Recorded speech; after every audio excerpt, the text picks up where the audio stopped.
the ladder. And then they were outside taking, Bill's. Yeah. I'd like to call the USD 290 meeting to order. We have 5 members present. Dennis is at the Royals. Susan is on her way.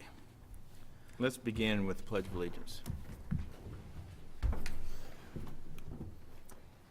I pledge allegiance to the flag of the United States of America and to the republic for which it stands, one nation, under God, indivisible, with liberty and justice for all.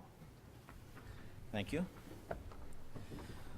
Is there a motion to approve the agenda? So moved. Second. Thank you. Moved and seconded to approve the agenda.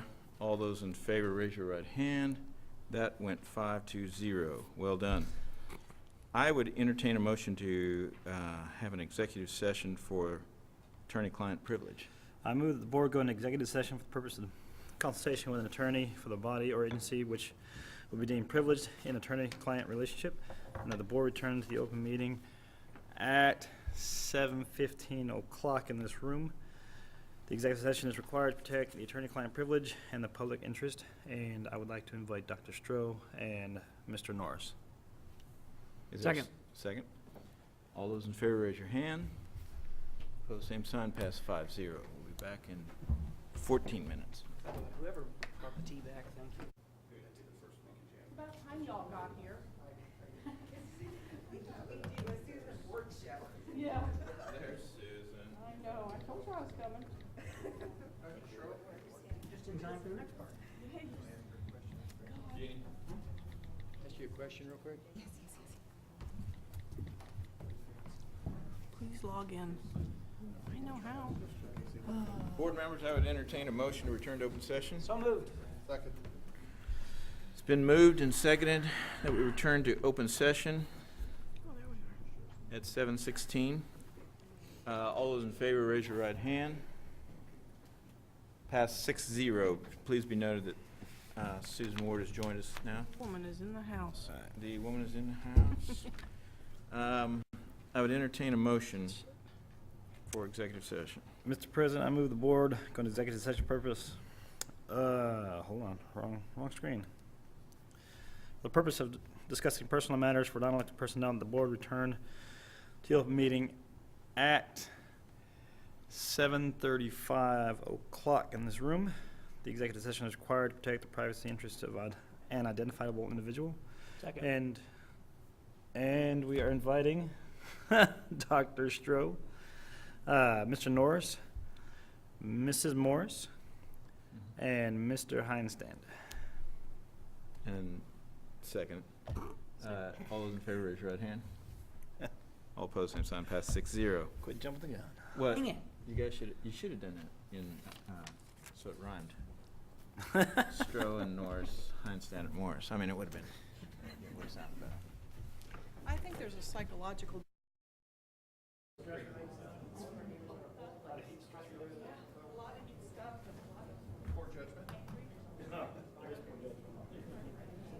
It's hot outside. I can't run 10 miles. Yeah. I know. And Oh, I'm we had one gentleman. 65 and 50 pounds overweight. Yeah, that's Yeah. the time to do it. Yeah. One of the nurses' husbands decided to run a Go back triathlon. into open session. Second. Damn thing doesn't stay on. Did I hear a second? Yes. Yeah. It's been moved and seconded to return to open session. All those in favor, raise your right hand. Passes 6-0. It seems like what would be appropriate now is to have an executive session. This is entertaining, I'm sure, for the audience. But I feel like we should have just another executive session. How long, Mr. President? All right? 15? 15 minutes, I think, Okay. would be sufficient. Mr. President, I move the board go into executive session for the purpose of consultation with an attorney for the body or agency which will be deemed privileged in attorney-client relationship, that the board return to the open meeting at 7:50 o'clock in this room. The executive session is required to protect the attorney-client privilege and the public interest, and I would like to invite Mr. Norris and Dr. Stroh. Is there a second? All those in favor, raise your right hand. Passes 6-0. You guys might consider throwing everybody back there to read this. You read that so well? Was that on the agenda? No. What's that? That wasn't on the agenda. I know. Okay. We have I time. am not about to be cold. Come back and Stop at 2 hours in, the next 10, we're just rolling.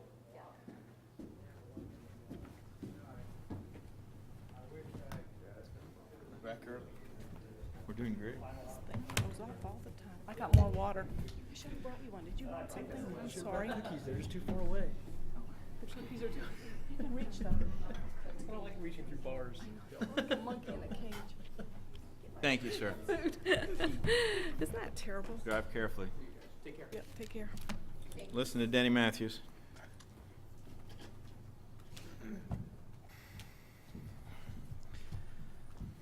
Wait a minute for David.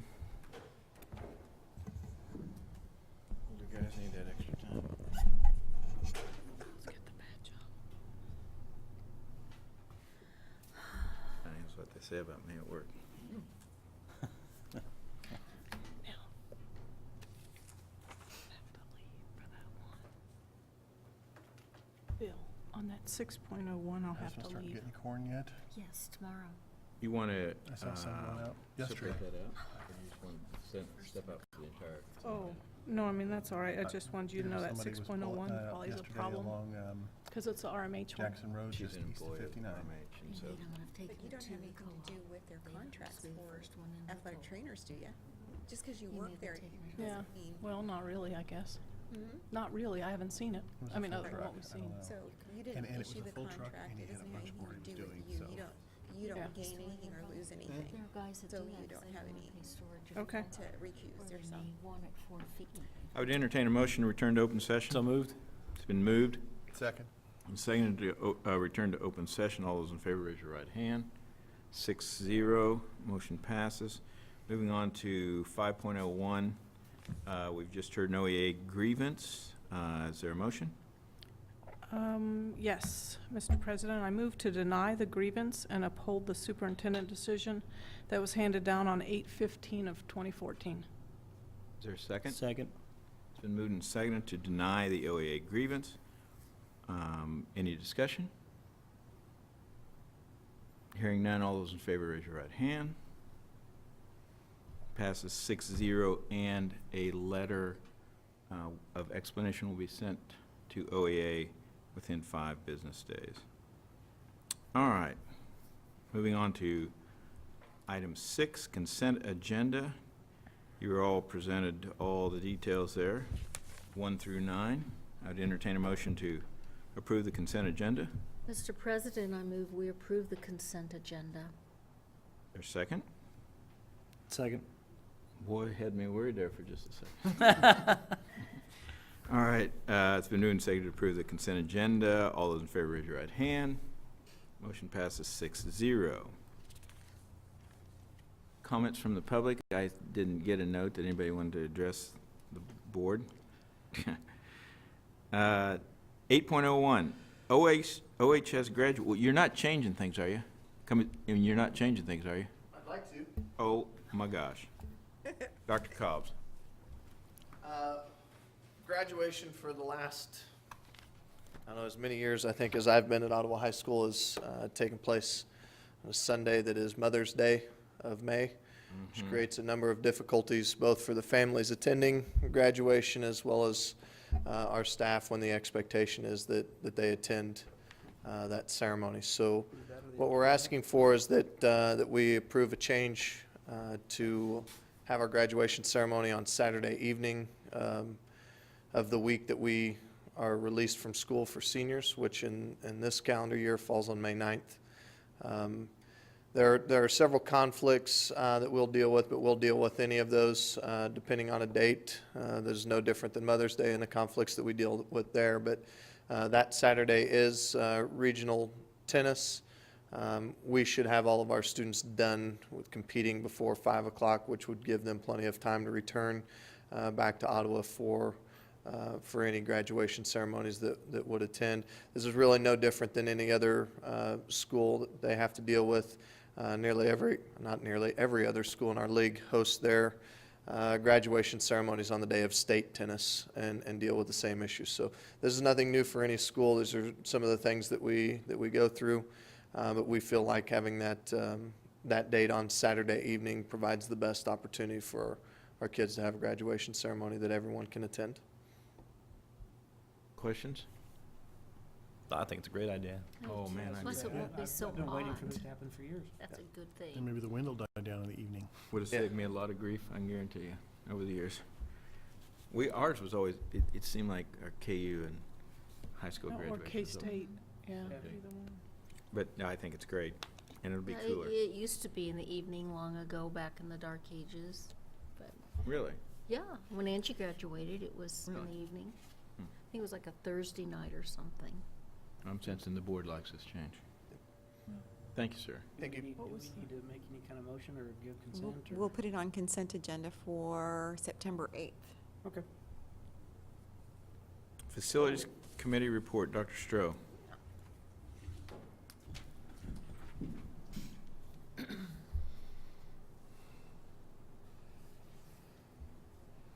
I just want to update those of you who weren't at the Facilities Committee, and please join in, those of you who were there.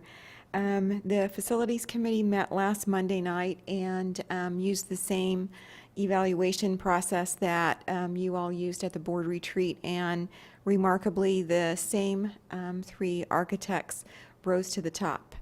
And so Dr. Cobbs, Mr. White, and I have met with Bartlett and West. Tomorrow we meet with DLR, and on Wednesday we meet with HTK. Those were the top three architects. We'll take them on tours, let them ask questions. We will take them to each of the elementary schools. They'll do an in-depth tour of the high school and Eugene Field. In particular, at Lincoln and at Garfield, they look at the safety and security portions of the building primarily, but talk to the principals about other things as well. So I just wanted to update everybody on that. And then they each will have a presentation for you on September 8th. We'll try to keep the rest of the board agenda pretty light so that we can focus your time to their presentations. Some of the things that I've asked them to include is pre-bond services. In other words, what is their process with going through the pre-bond process to meet with people, to gain ideas, to collect data, to help us know and understand better what the community wants and expects. So that's going to be a big piece of this presentation. We've asked them for costs and those kinds of things. So they'll each have about 20 minutes. We won't have the trap door open if they don't quite make the 20 minutes.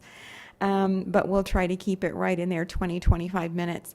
And then 10 to 15 minutes for your questions. I've asked the Facilities Committee to come on that evening. We're going to invite high school students and certainly our staff and whatever parents that we can get to come. So we hope to have this whole audience area filled. Because I think that it's really important to see those presentations and to hear the questions that you ask. And then the Facilities Committee will meet back again on the 15th, and they'll talk about, at that time, they'll talk about the presentations and what they liked and those kinds of things. We're trying to invite more and more people to the Facilities Committee. So far, we just haven't been as successful as I want to be. So we can certainly make the announcement on the 8th that we would encourage our community to become involved in that particular committee. And then on September 22nd, the board meeting of September 22nd, we'll have a time for the board to discuss again the three presentations, and then you'll be asked to make a decision about whether you want one of the firms to come in and do some pre-bond work. When architects do pre-bond work, that doesn't mean that you can't say, well, we looked at the data and we're not going to go forward with a bond. That's still going to be your choice as a board. But what the pre-bond work really is about collecting the data and helping all of us to understand better what the community's wishes are in terms of going out for a bond and what kinds of things that the community could support. So what questions do you have about Facilities Committee or the 3 architect firms that will be doing a presentation? The 3 firms that are meeting with you this week, are they doing it when class is in session, when there's kids in the buildings? Yes, thank you for that question. Yes, it's just fun and interesting to hear when they, for example, they go into the science classrooms at the high school and it's, and they walk into Eugene Field and it's a beautiful building. But they all say, but this isn't a learning environment for kids. It's beautiful. It can be used for many things. So we've only had one so far, Bartlett and West, but we look forward to DLR and HTK. What is the, I can't remember, but pre-bond work, is that something that they will charge for up front, and will there be a cost associated with that in their presentations? I've asked them to include that. Different firms do it differently, so I've asked them to include that in their presentation. If there's a cost and how that all works out. Sometimes there is a cost if the decision is not to go forward, and sometimes there's an upfront cost no matter what. So I've asked them to include that in their presentation. I'd also like to know a staging. I'm stuck on that, to keep us going as a school if we're going to have any construction around the schools or like in the high school and those type of things. Yes, and that So will be they'll part of what we asked them okay. to do. Thank you. We've certainly learned that lesson with Lincoln and Garfield. Yeah. Yeah, and it'll be a huge deal for a remodel at the high school, that whole staging and what to do. That'll be a challenge. Yeah. Other questions or comments by board members that were at the meeting? Anything additional you'd like me to ask the architects during their presentation? Well, they throw in a 4-pipe system at the high school, so I can feel better about my life. Dale White is meeting with us, and that was one of the things that he brought up is the air system and the air conditioning systems at both the middle school and the high school. So I swear we thought we had it fixed. It was in the original, Yeah. and somehow it got changed. Yeah. I don't know when, but He said, well, whatever. I know. right, thank you. Thank you very much. Double R pipes. 8.03, board members. Is there anything you'd like to share with the remainder of the board? Not at this time. At this time? Susan does have a joke she'd like, do you No, want? no, I'm not. Okay. No, I'm not any good at that. I don't give up my day job. Good darn deal there. 9.01, the substance policy revision is what we're going to have a reading on. And that is, This is first reading only, so action will come on September the 8th. So Dr. Cobbs can talk a little bit about the process to where we are now. In a nutshell, what the changes are really about the difference between holding students accountable for use of controlled substances during the season versus outside of the season. And last time we spoke, one of the issues that we were having was dealing with, at this point, 716 students 12 months out of the year. This policy, the way that it's currently written, is more in line with nearly every other policy of the Frontier League schools, in which we have a higher expectation of students while they are in their season of participation, and when they finish those seasons of participation, then what they do outside of the school day does not have an effect on what happens to them inside of our school setting. In essence, that's the change in the policy. It's the near the same policy that we had before. It changes the idea of we're not holding students accountable to what they do outside of the realm of our school for 365 days a year, which is where we were at before. And now we're holding them accountable for whatever seasons of participation they are in. So, for instance, if you're in band, you're held accountable to this policy for an entire year. If you're only a football player, then you're held accountable to this policy from the time that we start football practice through to the end of the season. And just to clarify, so it says activity suspensions will carry over from season to season? Right, so So in other words, explain that, how that works. let's just say that on the night before the last football game, there's a party and several students get caught drinking or something at that party. The policy has a 20% suspension for the first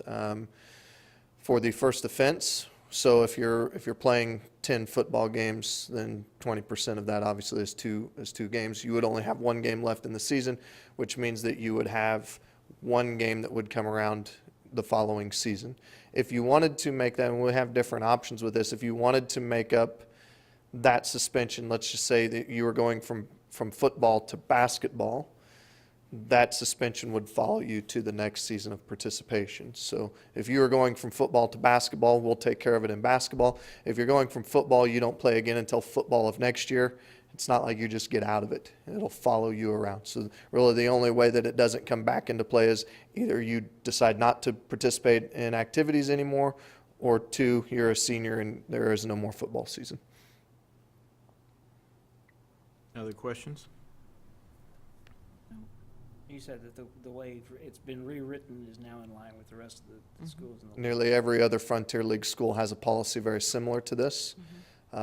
This really provides us the opportunity to do a much better job of dealing with our students and not having to look holistically at what happens to 716 students for an entire year, but to really focus on what's happening with our students that are involved in activities currently at Ottawa High School, having those conversations with OPD, with Tim Aarons, with everybody that we need to, that has the information that can be privy to us, and we deal with that for that season of participation only. Other questions? If not, we'll be making a decision. 2 weeks.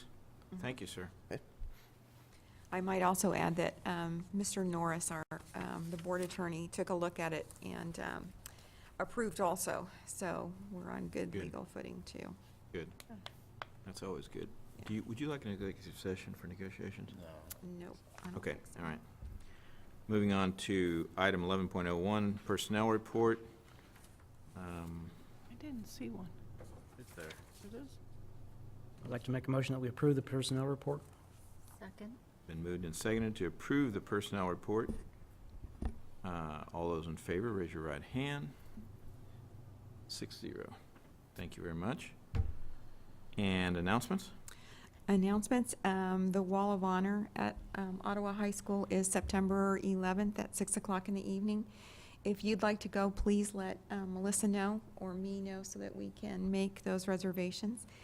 And the next thing, Courtney Houston, one of our high school students, is one of 11 Kansans that will perform at National Honor Choir in Nashville, Tennessee.